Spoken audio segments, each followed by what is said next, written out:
Has your child ever seemed to have a cough that they just can't kick? Or maybe they had a cough, they got a little bit better, and is coughing again, and you just don't know if it's the same thing or something new. A lingering cough is common after many viruses, but it can also be a symptom of other conditions as well. This video will cover 5 common causes of a persistent cough in children. I'll also cover when it's important to bring your child in for evaluation, so make sure you stick around until the end.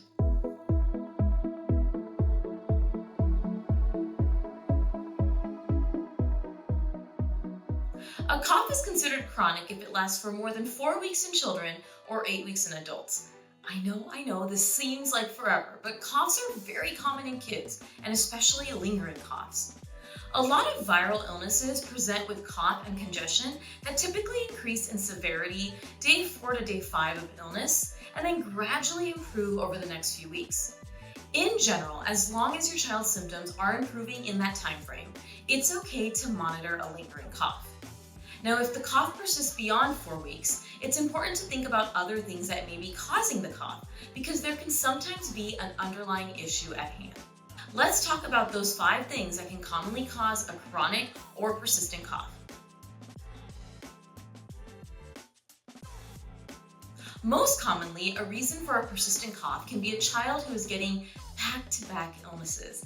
This is a child that gets one virus and maybe has some heavy congestion, cough, and maybe a fever. The congestion improves, but the cough sort of lingers, and then they get sick again. So it seems as if the cough is never improving. They are getting back-to-back illnesses, so the cough never fully goes away because there are multiple viruses happening on top of each other. This is a child whose parents will say that the child may have gotten better, and then they got worse again, and then that cycle can continue. This is common in kids who are in group childcare or school because they are constantly around germs. And just because they have one respiratory virus doesn't mean they can't get another right away. Although back-to-back illnesses are very common and are the most likely reason for a chronic cough, we can't forget the following things. Asthma is a common cause of chronic cough in children of all ages and usually presents with a dry cough, unless the child also has a viral upper respiratory infection at the time, in which case the cough can sound more wet. A cough from asthma can also be associated with wheezing, which can present with increased work of breathing, fatigue, or an audible, high-pitched wheezing sound. But some children with asthma will present with just a persistent cough as their only symptom. This cough will often worsen when lying flat and when exerting oneself.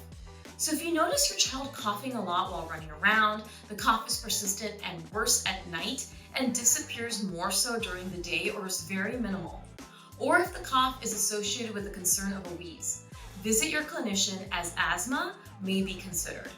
Remember that viral coughs are often worse at night as well from that post-nasal drip, but these coughs should resolve within 3 to 4 weeks, or we should see waxing and waning symptoms similar to what I mentioned with back-to-back illnesses. For more on asthma in future videos here on PedsDocTalk TV, make sure to subscribe. Seasonal allergies can sometimes present with a cough as well. Usually this is triggered by increased congestion or a runny nose that results in a post-nasal drip. Some kids will also get a scratchy or itchy throat and will clear their throat often. If your child's cough is accompanied by itchy or watery eyes, sneezing, a clear runny nose, or itchy nose, which sometimes presents as frequent nose rubbing in young children, the diagnosis of seasonal allergies should be considered. Also, to be quite honest, sometimes kids can have seasonal allergies on top of a virus, especially during fall and spring. So a visit to your child's clinician to discuss symptoms and get an exam can be very useful to determine if the symptoms are viral and need to be monitored, or if allergy management is needed. Check out this YouTube video for more information on seasonal allergies, including how they can be managed. Okay, now let's transition to another type of cough that you may not be familiar with, and this is a habit cough. This is also called a tick cough and is a persistent cough in children that resembles a vocal tic. They usually affect children 4 to 18. The cough can worsen when the child is anxious or when attention is focused and improves with distraction, suggesting it's voluntary. It usually presents as a repetitive, short, dry cough or throat clearing versus you see that difference? In one, it sounds more upper. In the other, it's like a deeper cough. The difference there. It is often more noticeable during doctor visits or when another adult is around and is absent during sleep. Children should feel well in between coughing episodes, and there should be no wheezing or increased work of breathing. The cough is usually a habit that may develop after an upper respiratory tract illness and typically lasts weeks to months. Treatment often includes compassionate reassurance that nothing is physically wrong and breaking the cycle of coughing by introducing new habits when the child is feeling the urge to cough, like humming or taking a sip of water, and using praise and positive reinforcement when the child is coughing. If we are concerned of a habit and tick cough, the clinician should rule out other medical issues before diagnosing it as a habit or tick cough.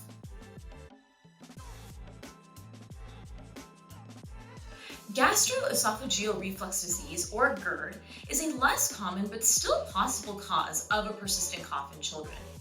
GERD occurs when stomach acid repeatedly flows back into the esophagus and causes discomfort.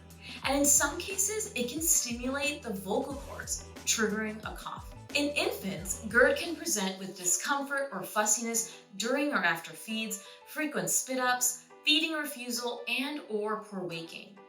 Older children with GERD may present with abdominal pain or chest pain after meals, nausea, bloating, a sour or metallic taste in the mouth, regurgitation or food coming back up after they eat it, a dry cough, or frequent throat clearing that worsens when lying flat.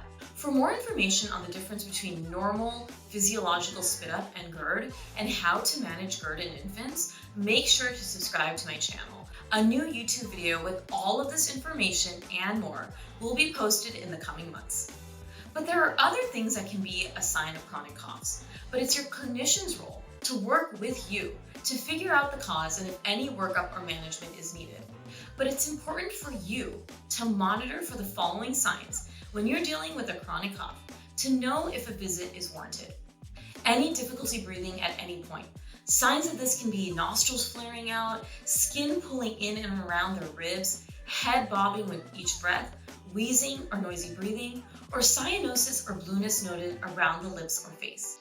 Any concern of wheezing at any point, a consistent wet cough for more than 4 weeks, the cough is interfering with your child's ability to do normal activities like run or play, any blood with coughing, any barking cough or whooping cough, chronic cough after an episode of choking, chronic cough with weight loss, the child's more listless and tired or not eating. Based on these symptoms, your child's clinician may want to rule out things like foreign bodies, infectious causes for coughs, or other concerns, and they may consider a chest x-ray and blood work depending on the symptoms and what your child is experiencing. I found this video so important to make because I often find that parents come in frustrated when their child has a chronic cough, when in reality it may just be back-to-back illnesses.